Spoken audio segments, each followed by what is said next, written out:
This is Change Radio News. Today is Tuesday, the 6th of December, 2022, and the news is read by Shumiso Sibanda. Stories making the headlines. CCC continues to grow. Call for citizens to act as ZESA blackouts continue. And rights groups raise concerns over lack of funding for Gukurahundi National Healing Process. Now, the stories in detail.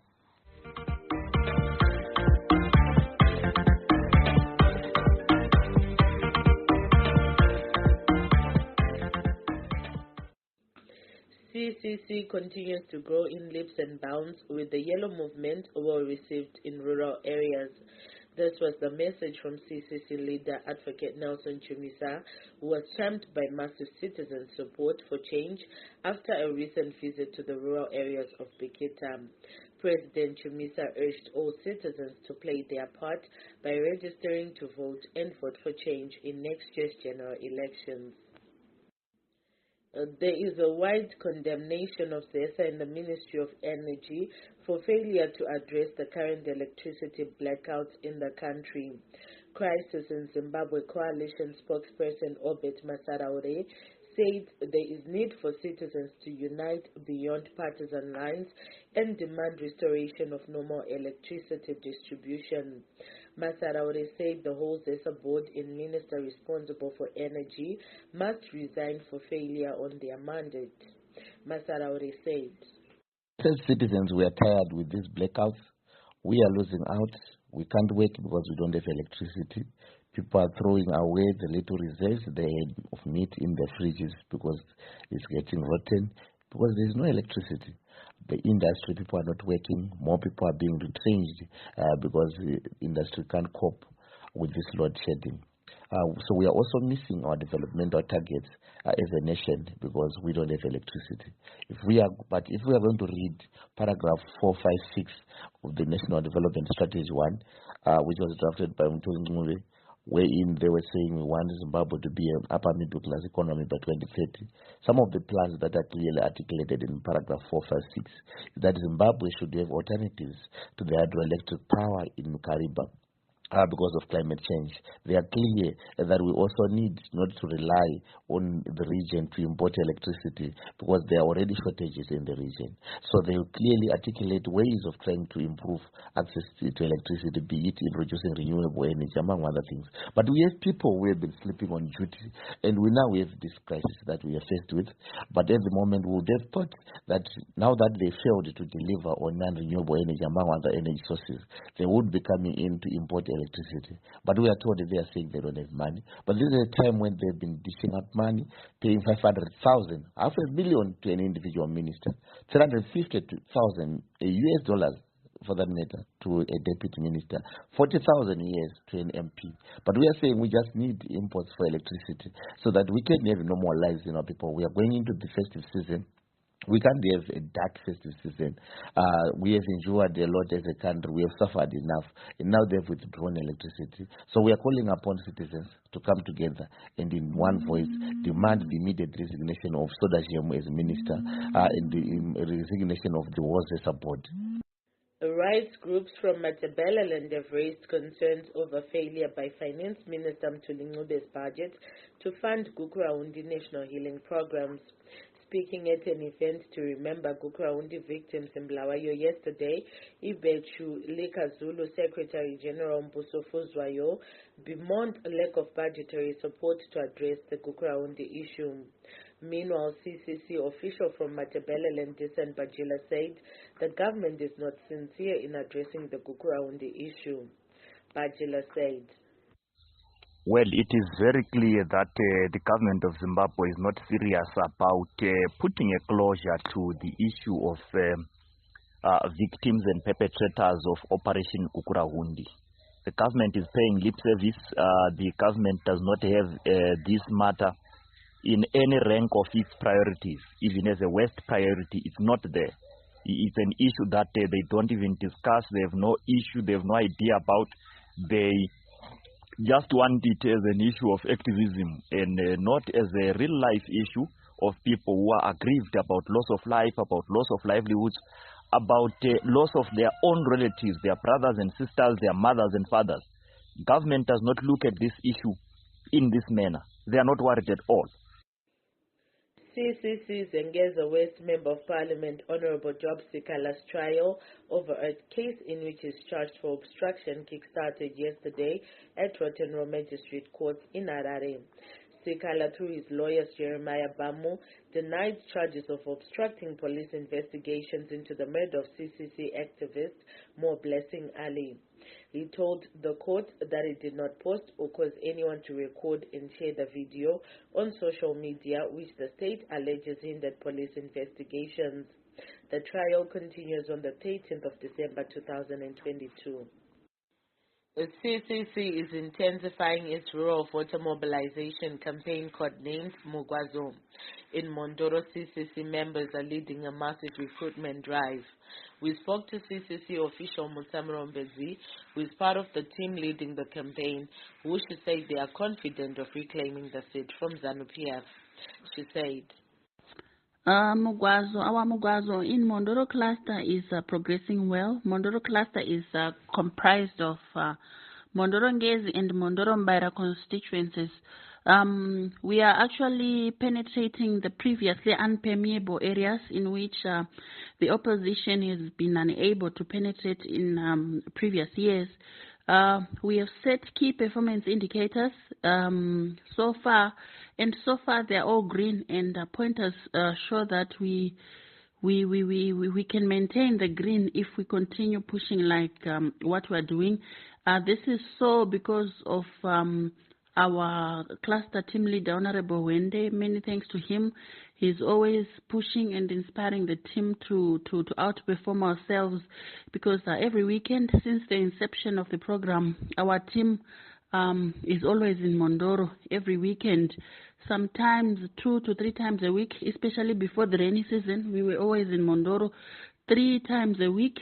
We wanted to beat the rains because, as you know, with the rains, people get busy. So 2 to 3 times a week we're in Mondoro. It's not easy to campaign in Mondoro, as it has some of the worst and forgotten dust roads in the country, but we managed to do our programs. We're managing to do our programs there. We wanted to be ahead of time. Right now, as we speak, every village in Mondoro know that there is CCC and President Chamisa. They know that 2023, the country is going to vote for CCC and President Chamisa. We are prioritizing in getting our numbers up. We are prioritizing our voter registration. We need to get our numbers up there, registering new first-time voters. Young people are actually mobilizing themselves. We actually set voters clubs, or Dandem Tandes, which are also part of our Mugazo program that we introduced there. We have hardworking teams going around doing door-to-door canvassing with yellow flyers as we speak. There are plenty of yellow flyers there in Mondoro as we speak. This will continue throughout the festive season. Indeed, we are confident that come 2023, we're going to win the 2 seats in the cluster, which are Mondoro Mbaira and Mondoro Ngezi, and also have President Chamisa win big through the efforts of the Mugwazo program. The government of Emerson Mnangagwa has been described as one of the worst ever since independence. CCC youth official Pasho Sibanda blasted Mnangagwa for failing to fulfill most of his 2018 electoral promises. He added that Mnangagwa represents failure and must not be given another chance in the upcoming general elections. Sibanda urged citizens to vote for change in CCC under President Nelson Chamisa.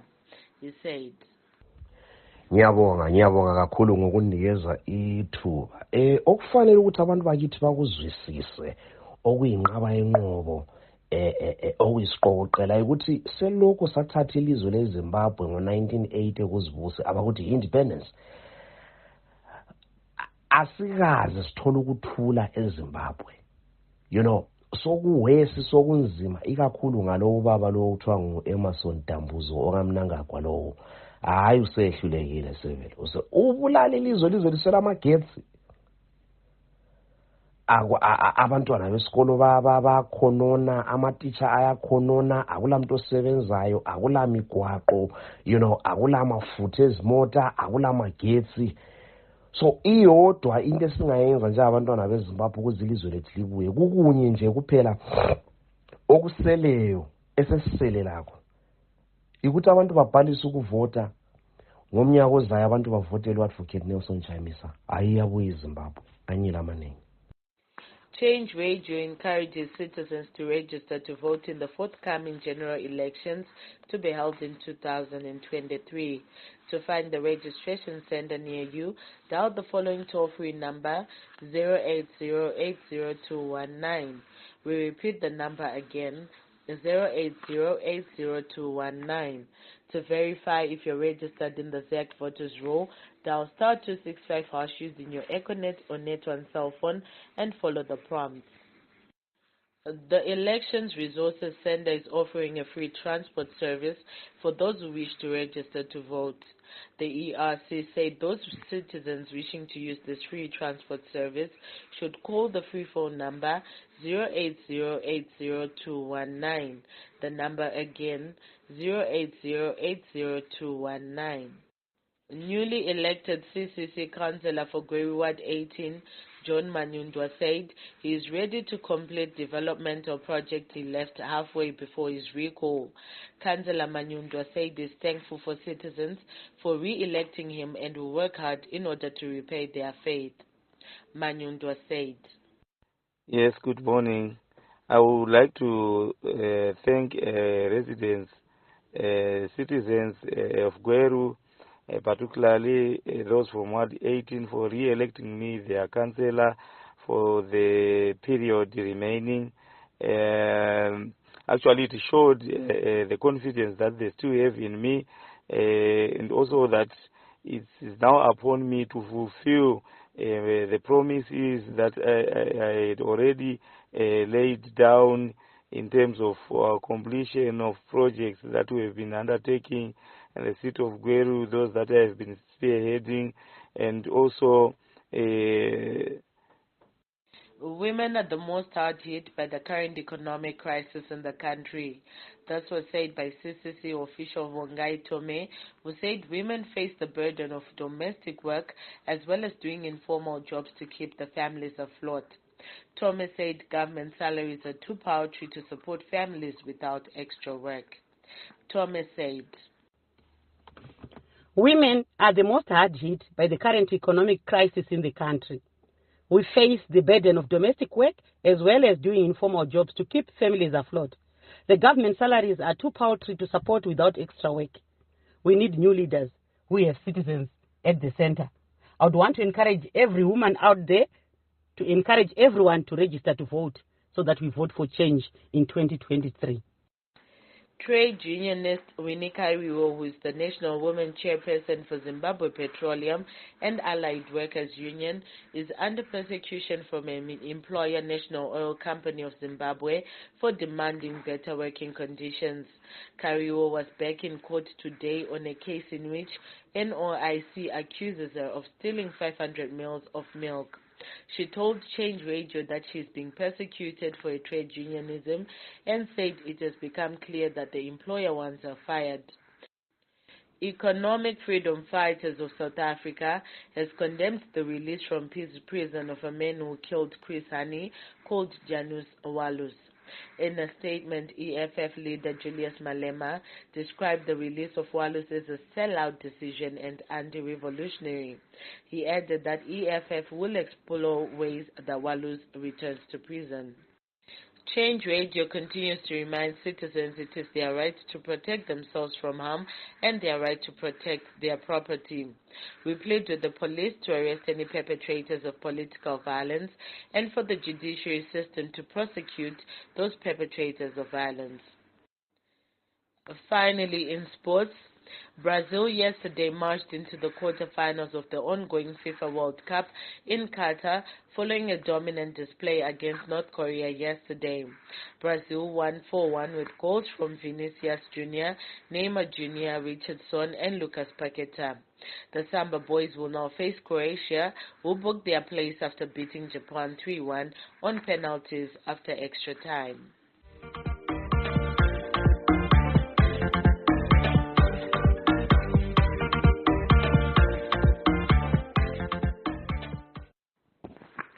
To end the bulletin, the headlines once again. CCC continues to grow.